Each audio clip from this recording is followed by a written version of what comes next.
मैं हूं आपके साथ प्रगति ठाकुर। सियासत के रंग में रंगा बिहार अब रंजिशों के दौर को झेल रहा है। जी आपको बता दें कि जहां एक तरफ चुनाव प्रचार का दौर शुरू हो चुका है, लगातार जो राजनेता है वो प्रचार प्रसार कर रहे हैं, वहीं दूसरी तरफ हत्याकांड ने, जी हाँ, मोकामा में हुए हत्याकांड ने अब पूरे माहौल को बिगाड़ कर रख दिया है। इसी पर करेंगे बात और पूरी जानकारी लेंगे, पूरे बातों पर चर्चा करेंगे कि आखिर आचार संहिता लागू हो जाने के बाद इस तरह का जब मामला निकलकर सामने आता है तो कैसे बिहार के चुनाव पर वो असर डालता है। मेरे साथ मेरी सहयोगी यशस्वी भी मौजूद है। यशस्वी, सबसे पहले बात करेंगे उस हत्याकांड की जो कि आचार संहिता लागू होने के बाद हुआ है। किनके नाम शामिल हो रहे हैं इस पर भी चर्चा करेंगे, लेकिन सबसे पहले इस हत्याकांड पे जिस तरीके से सरकार को घेरा जा रहा है उसे लेकर आप कैसे देखती हैं? देखिए, सुशासन सरकार ये 2005 से जब से ही नीतीश बाबू ने जनता के सामने अपने प्रतिनिधित्व का ऐलान किया था, तब से वो नीतीश सरकार नहीं सुशासन सरकार कहते थे। अभी भी आप देखिए, पिछले दिनों एक वीडियो जाहिर किया उन्होंने सोशल मीडिया में जनता से जुड़े एक वीडियो के माध्यम से और कहा कि ये नीतीश की सरकार नहीं, ये सुशासन की सरकार है। सिर्फ सेवा किया, सिर्फ उसी भाव से सेवा किया जिस भाव से जनता ने मौका दिया। ये नीतीश कुमार का एक वीडियो के माध्यम से जनता को संदेश था। लेकिन क्या जनता ये नहीं पूछेगी कि अनंत सिंह जैसे बड़े बाहुबली नेताओं पर इस तरीके का आरोप क्यों लग रहा है? और मोकामा की सीट किस तरीके से, अगर ये कहें कि बाहुबलियों की सीट कही जाती है तो ये बहुत नकारने वाली बात नजर नहीं आएगी। और कहीं ना कहीं चाहे आरजेडी के बात करें, जो प्रत्याशी हैं उनकी बात करें, या फिर जनसुराज की भी बात करें, उनके दुलारचंद जो नेता थे उनके ऊपर ये जानलेवा हमला पहले किया गया। और फिर उसके बाद देखिए, ये हाइनियस क्राइम में आएगा कि ये पूरा हाइनियस क्राइम है कि गाड़ी चढ़ा दी गई, पहले पांव में गोली मारी जाती है, फिर गाड़ी चढ़ा दी जाती है और साफ तौर पर तस्वीरें सामने आई हैं प्रगति, और ये कहीं ना कहीं सुशासन सरकार पर सवाल और उठाना सबसे बड़ी बात यशस्वी है कि जब चुनाव प्रचार प्रसार करने खुद प्रधानमंत्री मोदी पहुंचते हैं तब भी सुशासन बाबू के गुणगान गाते दिखते हैं। और वहां पर अगर हम देखें तो बिहार में अगर ये कह रहे हैं कि एनडीए की सरकार वापस आएगी, तब भी सुशासन की बात ही हो रही है, लेकिन सुशासन का राज कहां दिख रहा है? दिन दहाड़े गोलियां चल जा रही हैं, अस्पताल में गोलियां चल जा रही हैं, एएसआई की भी मौत हो जा रही है। उसके बाद अब सीधे इतने बड़े बाहुबली की मौत की खबर आ रही है, वो भी चुनाव प्रचार के दौरान, जहां पर एक कह सकते हैं कि राजनीतिक माहौल होना चाहिए, वहां पर इस तरह का मामला निकलकर सामने आता है। तेजस्वी यादव को लेकर भी बातचीत करेंगे, क्योंकि तेजस्वी यादव ने सरकार पर यह आरोप लगा दिया है कि प्रधानमंत्री मोदी को 30 साल पहले के हत्याकांड के बारे में जानकारी होती है, लेकिन 30 मिनट पहले अगर कुछ मामला होता है तो उन्हें कुछ पता नहीं होता है। और खासकर उन्होंने नीतीश कुमार को इस बार घेर लिया है और साफ कह दिया है कि आचार संहिता लागू है और गोली चल जा रही है और नीतीश कुमार अभी भी चुप्पी साधे बैठे हैं। देखिए प्रगति, सवाल उठेंगे इसलिए उठेंगे क्योंकि अनंत सिंह कहीं ना कहीं एक उस चेहरे के तौर पर माने जाने जाते हैं, खास तौर पर मोकामा सीट के, जिनके पास ना सिर्फ यादव वोट बैंक है बल्कि भूमिहार वोट बैंक है। और वहीं दुलारचंद की अगर बात बताऊं आपको तो दुलारचंद एक ऐसे वहां पर बाहुबली नेता थे जिनके पास जो गैर भूमिहार थे, यानी कि दुलारचंद यादव के पास भूमिहार का वो जाति टैग नहीं था, लेकिन उसके बाद भी भूमिहार का एक बड़ा तबका जो वहां पर मौजूद था वो उनके साथ चल रहा था। तो कहीं ना कहीं वोट बैंक की जो राजनीति है उसमें भी बिखराव नजर आया। और ये सवाल भी उठेंगे, तेजस्वी ने हालांकि प्रधानमंत्री नरेंद्र मोदी से सवाल पूछा, लेकिन जनता को इसकी जिम्मेदारी उठानी चाहिए। जनता को ये पूछना चाहिए कि जब 2005 में पहली बार अनंत सिंह एमएलए बनते हैं और उसके बाद लगातार बनते रहते हैं, छोटे सरकार के नाम से उनको जाना जाता है। ये बड़ी बात है कि एक बाहुबली नेता को बिहार की धरती, जहां की जड़ों में परंपराएं हैं, कलाकृति है, संस्कृति है, उस जड़ों की शाखाओं में बाहुबलियों का ये जो रिश्ता है जनता से कैसे जुड़ जाता है। और इस पे जब जेडीयू जैसी पार्टियां, आरजेडी जैसी पार्टियां और जनसुराज को भी शामिल करना चाहूंगी, ऐसी पार्टियां जब इन तमाम बड़े चेहरों को नेता बनाने की कोशिश करती है, कह सकते हैं कि बाहुबलियों को शह अगर देने का काम है तो वो पार्टियों का ही है। और जब पार्टियां शह देती हैं और इस तरह के जब मामले निकलकर सामने आते हैं, क्योंकि अनंत सिंह का इस वक्त काफी ज्यादा नाम चर्चा में है, क्योंकि कहा जा रहा है कि उन पर एफआईआर एफआईआर भी दर्ज कराए कई लोगों ने। और सबसे बड़ी बात आपको बता दें कि अनंत सिंह को लेकर लगातार ये कहा जा रहा था कि जिस तरीके से आपने भी जिक्र किया वोट बैंक की राजनीति है, तो वोट बैंक की राजनीति को लेकर भी अनंत सिंह आगे चलते नजर आए हैं। और ये हत्याकांड के बाद तमाम बाहुबलियों का नाम सामने आया है, लेकिन अनंत सिंह इस वक्त सबसे ज्यादा चर्चा में है। और इसी वजह से नीतीश कुमार पर भी सवाल उठ रहे हैं, जेडीयू पर भी सवाल उठ रहे हैं, क्योंकि जेडीयू ने प्रत्याशी के तौर पर उन्हें चुना है। और कहीं ना कहीं क्या आपको नहीं लगता है कि अनंत सिंह का ये नाम आना, और कुछ दिन बचे हैं, 5 दिन बचे हैं, और 5 दिन में पहले चरण का चुनाव होना है, और इस चुनाव से पहले इस तरीके से अगर चीजें हो रही हैं तो ये आने वाली सरकार, या कह सकते हैं कि आने वाले चुनाव पर ही असर डाल सकता है। देखिए, चुनाव पे और खासतौर पर मैं बात अनंत सिंह पे ज्यादा रखना चाहती हूँ।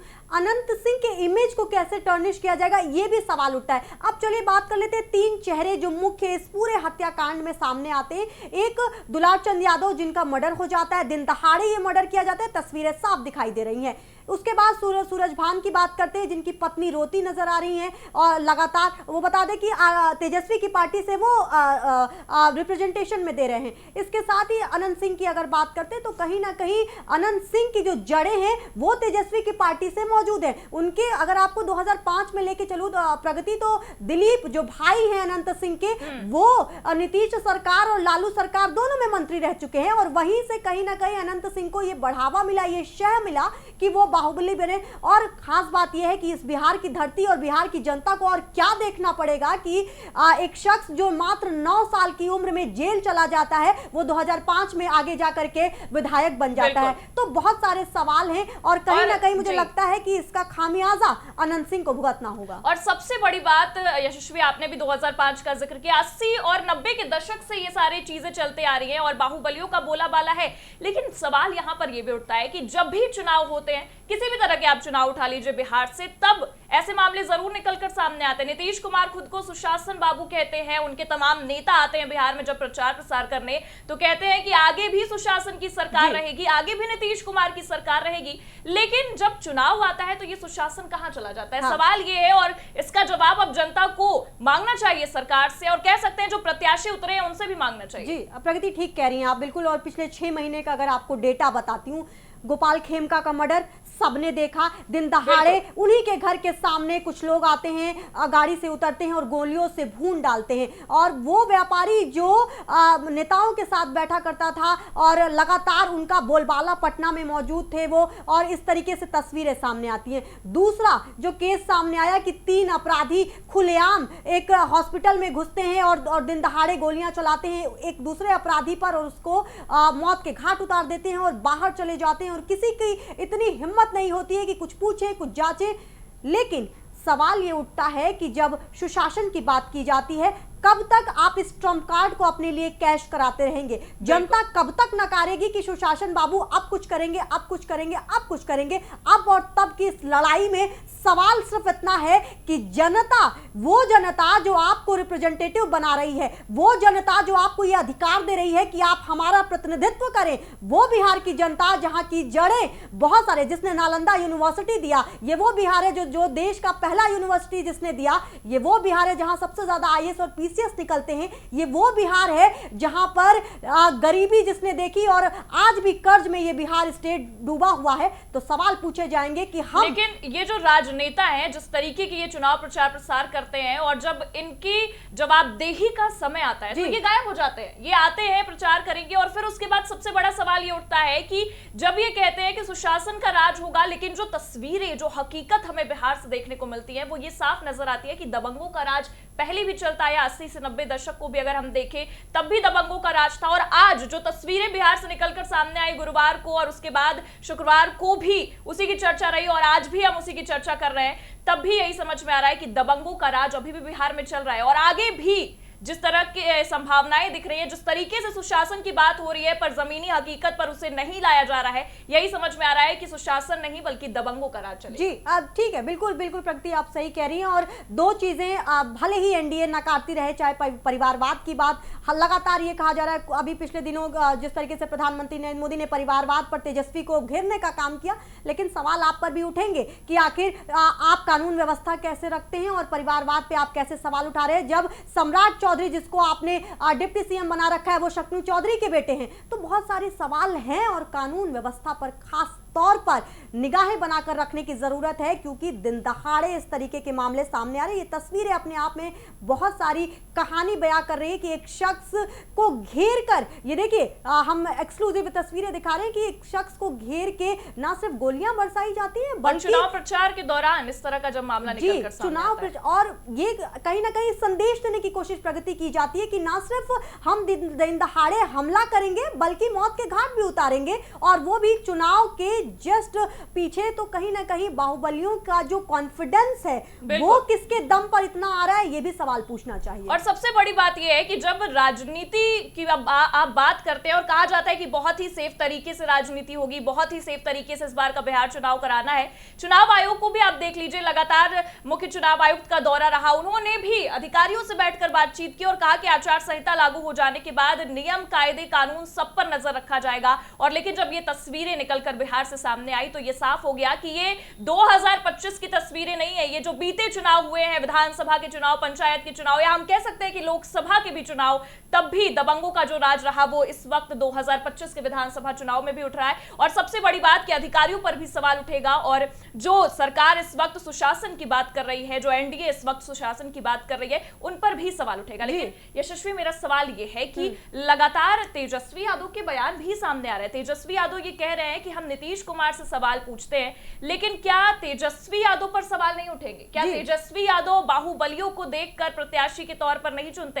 क्या तेजस्वी इस पूरे मामले पर उनको भी कटघरे में नहीं खड़ा किया जाएगा? बिल्कुल बिल्कुल खड़ा होना पड़ेगा, इसलिए क्योंकि जब जनता की अदालत में तमाम नेता खड़े होंगे तो सवाल सबसे पूछे जाएंगे। क्योंकि जड़ों की जब मैं बात करती हूं तो फिर वो आरजेडी में भी हैं, जेडीयू में भी हैं, जनसुराज में भी हैं, और तमाम अहम पार्टियां बिहार से लेकर के उत्तर प्रदेश और महाराष्ट्र में जब आप देखती हैं तो आपको हर पार्टी में इस तरीके के बाहुबली नेता नजर आएंगे। क्या जनता ये सवाल नहीं पूछेगी कि अनंत सिंह को पालने पोषने का काम शुरुआत किसने दिया? तो फिर तेजस्वी पे सवाल आएगा। और क्या जनता ये नहीं पूछेगी कि जब सूरज भान को अगर बात की जा रही है तो उनको किस तरीके से पालने पोषने का काम किया? और यूं ही नहीं, जनता ने जंगल राज कह करके नकार दिया था तेजस्वी यादव के पिता लालू यादव की सरकार को। वो लालू यादव जिन्होंने एमवाई फैक्टर के लिए लड़ने की मुहिम ठानी थी, और एकदम से एक तरफा पहले ऐसे नेता थे उस दौर में बिहार के लिए जिन्होंने सबसे ज्यादा विधायकों के साथ सरकार बनाई थी। तो बहुत सारे सवाल तेजस्वी पर बिल्कुल, और जो तेजस्वी नीतीश कुमार से सवाल पूछ रहे हैं, आज उन पर भी सवाल उठ रहे हैं कि आपने ही सबसे पहले शह दी है ऐसे लोगों को। और सबसे बड़ी बात यह भी है कि क्या आप अब इस हत्याकांड की आड़ में चुनाव प्रचार की जो कह सकते हैं, हाँ बिल्कुल कोशिश कर रहे हैं, क्योंकि आप जिस तरीके से प्रधानमंत्री मोदी पर सवाल उठा रहे हैं, जिस तरीके से आप नीतीश कुमार के सुशासन काल पर सवाल उठा रहे हैं, सारे सवाल है, लेकिन ये सवाल आप पर भी उठेंगे कि क्या आप ये हत्याकांड को एक तरीके से अपनी चुनावी रणनीति के तौर पर नहीं आजमा रहे? देखिए 5 से 6 दिन बचे हुए हैं प्रगति, और मुझे ये महसूस होता है कि जब इस तरीके के चुनाव होते हैं, और खासतौर पर उत्तर प्रदेश की राजधानी और उत्तर प्रदेश की राजनीति और खासतौर पर बिहार की राजनीति, ये उन तमाम मुद्दों पर चलते हैं। इनके लिए रोजगार का मुद्दा है, इनके लिए पलायन का मुद्दा है, इनके लिए कानून का व्यवस्था मुद्दा है। कोई सरकारें आए जाएं, लेकिन बिहार की जनता त्रस्त है पलायन की बात से। आज तमाम लोग हम देख रहे हैं, 12,000 ट्रेनों का वादा किया गया था, लोग ढूंढ रहे हैं वो बोगियां जो 12,000 ट्रेनों के साथ चल रही हैं छठ को लेकर के। तमाम लोग छठ महापर्व के तौर पर देश नहीं बल्कि विदेश में भी लोग छठ पूजा करते हैं, और तमाम लोग अपने घर जा रहे हैं बिहार पे। तो क्या अब उनकी वापसी दूसरे प्रदेश में जाने को वो तैयार हैं? सवाल ये उठता है। एक तरफ जनसुराज है जो ये कह रहे हैं, खासतौर पर उनके जो संस्थापक है पीके, उन्होंने कहा कि अब आए हैं तो जाइएगा मत। लेकिन दूसरी तरफ तेजस्वी यादव ने जब सवाल कानून व्यवस्था पर उठा दिया, और नीतीश कुमार जब वीडियो के माध्यम से जनता से जुड़ रहे हैं, तो जनता ये भी पूछेगी कि जब हमने 2005 से लेकर के 2025 तक आपको सत्ता संभालने को दी, तो आप वीडियो के माध्यम से संदेश भेज रहे हैं, क्या आप हमारे बीच में आके सवाल जवाब नहीं करेंगे?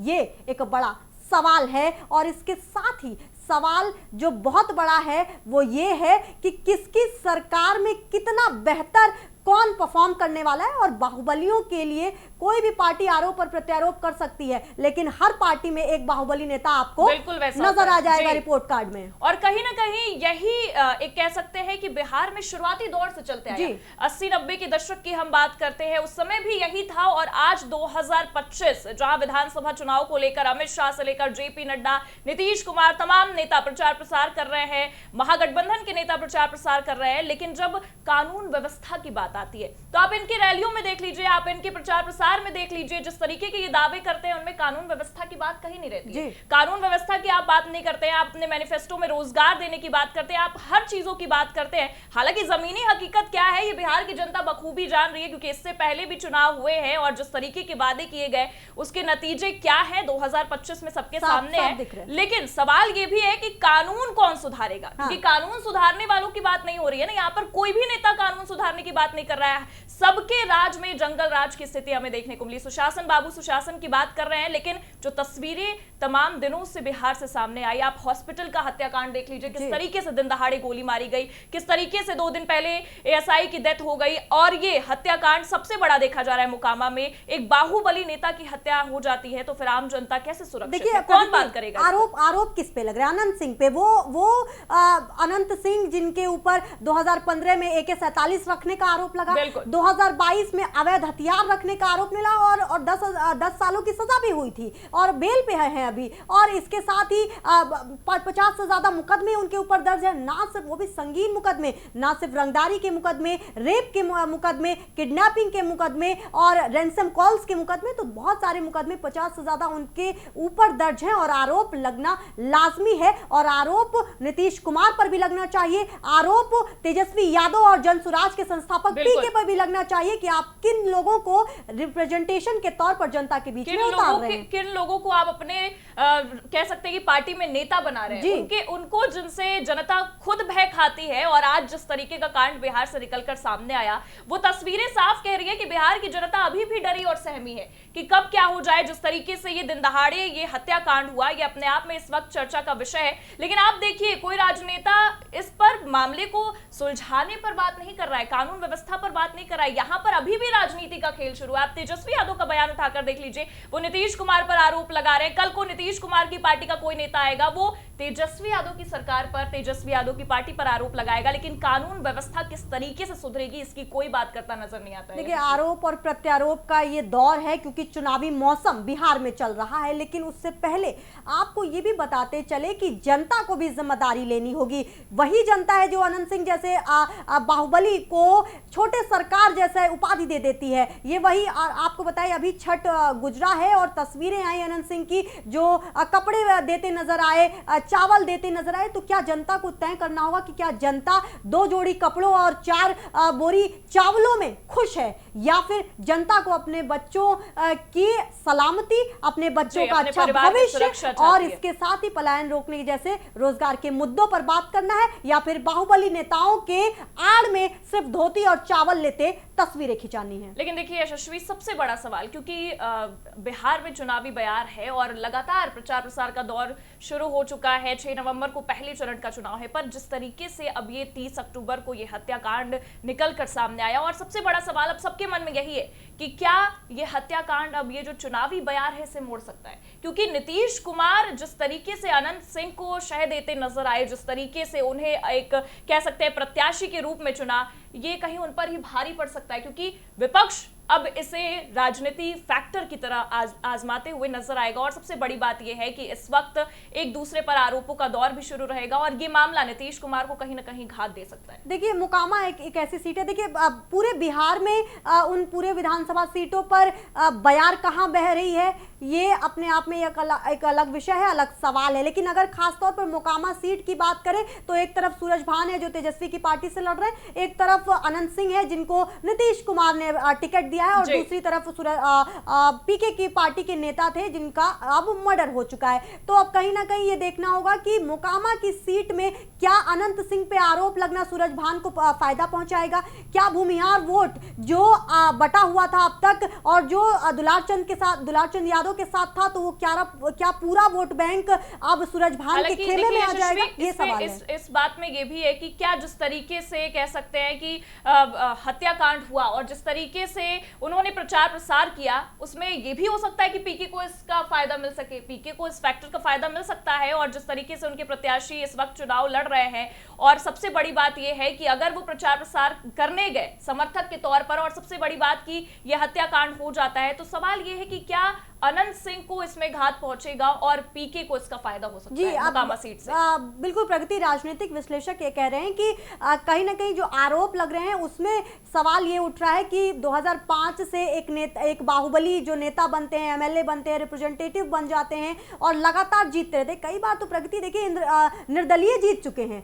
इस बार नीतीश की पार्टी ने टिकट दिया, लेकिन कई बार तो निर्दलीय जीतने का भी रिकॉर्ड उनके पास है। जनता के बीच उनका बोलबाला है, तो जनता का बोलबाला वहां पर उनके लिए मौजूद है। जनता अभी भी अनंत सिंह के साथ खड़ी है और लड़ती नजर आ रही है। तो अब जब वोटिंग मशीन तक जनता जाएगी, खासतौर पर मोकामा की जनता जो हॉट सीट बना हुआ है इस वक्त, और इस पूरे हत्याकांड के बाद अब और ज्यादा लोगों की निगाहें हो गई है कि मोकामा में किसकी जीत किसकी हार, लेकिन सब कुछ जनता तय करेगी। एक तरफ सूरजभान की अगर बात करें तो उनको सिंपैथी वोट मिल रहा है और जैसा आपने जिक्र किया कि पीके की पार्टी के प्रत्याशी को भी हो सकता है कि सिंपैथी वोट मिल जाए, लेकिन उसके बाद भी अनंत सिंह की जो पॉपुलैरिटी है वो अपने आप में बहुत ऊपर है। तो कहीं ना कहीं देखना होगा कि कितना ज्यादा चोट पहुंचता है इस पूरे मामले, क्योंकि अभी भी आरोप है, ये सिद्ध नहीं हो पाया। आरोप केवल अनंत सिंह पर ही नहीं है, वहां के कई बाहुबली है जिन पर आरोप है। हालांकि अनंत सिंह इस वक्त प्रत्याशी के तौर पर इस वक्त मैदान में है और अनंत सिंह जिस तरीके से वोटों की राजनीति करते हैं उसको लेकर अनंत सिंह पर सवाल उठ रहे हैं, पर अभी तक ये आरोप सिद्ध नहीं हो पाया। इसलिए ये सवाल है कि क्या अभी भी जनता अनंत सिंह को पसंद करेगी? क्या जिस तरीके से उन्हें निर्दलीय जीत आज तक हासिल हो पाई है, क्या नीतीश कुमार के साथ खड़े होने के बाद भी जनता उसी तरह से समर्थन देने वाली है, या फिर यह हत्याकांड इस फैक्टर को चेंज कर सकता है? देखिए प्रगति, थोड़ी सी बातचीत अनंत सिंह के पॉपुलैरिटी पे कर लेते हैं। क्यों जनता पसंद करती है, छोटे सरकार नाम से क्यों फेमस है? देखिए जनता के कुछ नेता और कुछ बाहुबली ऐसे होते हैं जो जनता के साथ चलते हैं, भले ही वो किसी भी तरीके के मुकदमे उन पे दर्ज हो, लेकिन वो जनता के बीच जो पॉपुलैरिटी है, अगर कहा जाता है अनंत सिंह के लिए कि अगर उनके आंगन तक कोई पहुंच गया तो खाली हाथ वापस नहीं जाएगा। हाँ। तो इस तरीके की चीजें फेमस है अनंत सिंह के बारे में। और उनकी बातें, किसी मीडिया ने उनसे पूछा कि मुख्यमंत्री बनना चाहेंगे, तो बोले कि मुख्यमंत्री काहे बनेंगे, हम तो पढ़े लिखे नहीं है। तो सवाल ये उठता है कि अगर पढ़े लिखे नहीं है और मुख्यमंत्री नहीं बन सकते तो एमएलए कैसे बनेंगे? लेकिन फिर बन रहे हैं, 2005 से लेकर के अब तक बनते नजर आ रहे हैं। तो पॉपुलैरिटी मामले आज से नहीं दर्ज है, 1990 से मामले अनंत सिंह पे आ रहे हैं, 2015, 2022, 2025 लगातार आरोप भी लग रहे हैं और मामले एफआईआर में दर्ज हो रहे हैं। लेकिन उसके बाद भी जो जनता का प्यार है वो छोटे सरकार के लिए बना ही रहता है। अब ये जो मामला आया है, इससे क्या कुछ असर पड़ेगा या फिर पुरानी जो कवायदें चलती आ रही हैं अनंत सिंह को लेकर के कि बाहुबली नेता है, कुछ भी करें जनता का प्यार मिलता रहेगा, वो आने वाले वक्त में 14 नवंबर को यही मौका है जब देखने को मिलेगा कि अनंत सिंह को अभी भी जनता उतना ही समर्थन करती है, उतना ही प्यार करती है जो वो पहले करती आई थी। क्योंकि ये हत्याकांड अब कहीं ना कहीं आर या पार की एक लड़ाई हो चुकी है, क्योंकि अनंत सिंह वो चेहरा है जो जनता के बीच चमकते रहते हैं और उनकी बयानबाजी, उन्हें वायरल किंग के तौर पर भी हम देखते हैं, उनके लगातार वीडियो सामने आते रहते हैं और तरह तरह की बयानबाजियां वो देते रहते हैं और उसी वजह से उन्हें लोग पसंद भी करते हैं। और लेकिन अब मोकामा की जनता के हाथों में सब कुछ है कि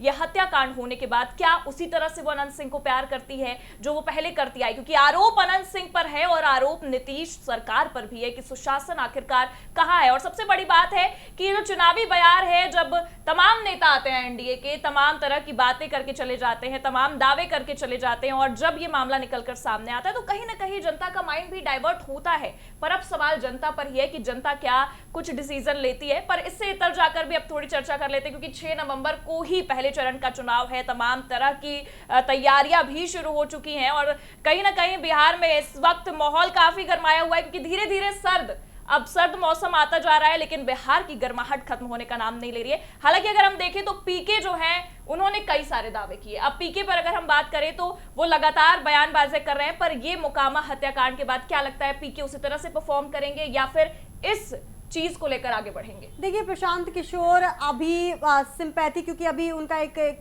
बाइट भी आया है, जनता के बीच में गए हैं और कहीं ना कहीं सिंपैथी कार्ड खेलने की कोशिश की जा रही है। हालांकि इससे पहले इस हत्याकांड के पहले से वो कह रहे हैं कि 150 सीटें या फिर 25 से नीचे, ये भविष्यवाणी उन्होंने अपनी पार्टी के लिए की है। और साथ में ये भी कह रहे हैं कि नीतीश कुमार इस बार मुख्यमंत्री नहीं बनेंगे। और कहा जाता है कि राजनीतिक पंडित के तौर पर इस पूरे मामले में वो जाने और माने जाते हैं पीके। लेकिन अब देखना दिलचस्प होगा कि आखिर क्या कुछ जनता चाहती है, क्या मोकामा में सिंपैथी वोट जन स्वराज के खाते में गिरने वाले, या फिर सूरज भान को एक नया मौका मिलेगा, या फिर अनंत सिंह जो 2005 से चलते आ रहे हैं उनके जो चुनावी बयान उनकी जो राजनीतिक जो पथ है वो वैसे ही, जो अश्वमेध का घोड़ा 2005 में उन्होंने छोड़ा था वो ऐसे ही चलता रहेगा। ये देखने वाली बात है। लेकिन तस्वीरें सुशासन बाबू की सरकार पर आती रही हैं। वो दौर भी याद आता है जब एक रेप पीड़िता बच्ची की मां एम्बुलेंस में उसको लेकर के टहलती रही और हॉस्पिटल में बेड नहीं मिला,